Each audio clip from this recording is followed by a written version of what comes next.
Head iskirahvas, aasta meessportlase kategoorias on 4 tugevat meest konkureerimas. Nad kõik vääriksid seda tiitlit, aga täna siin karjääristuudios me oleme juhuslikult filmimas järgmist podcasti episoodi just selle mehega, kes pälvis aasta meessportlane 2025 tiitli.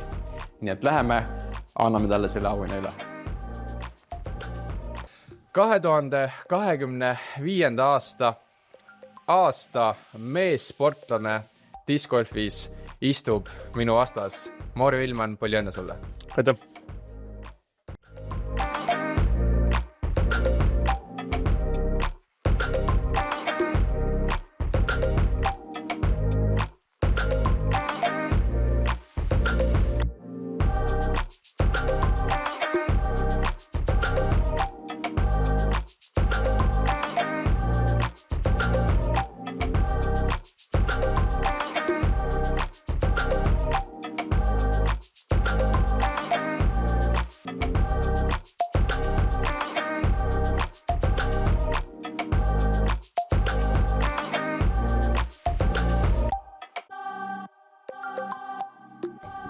See ei ole sulle esimene, mis emotsioonid valdavad?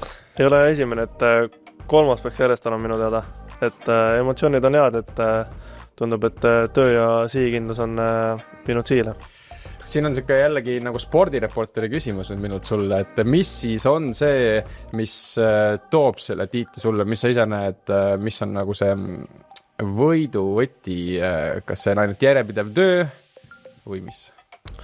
Ma arvan, et seal on hästi palju tegureid, et järjekindlus peab olema distsiplineeritud, sa pead tahtma ja ikkagi sa ei tohi liiga tõsiselt kõike võtta.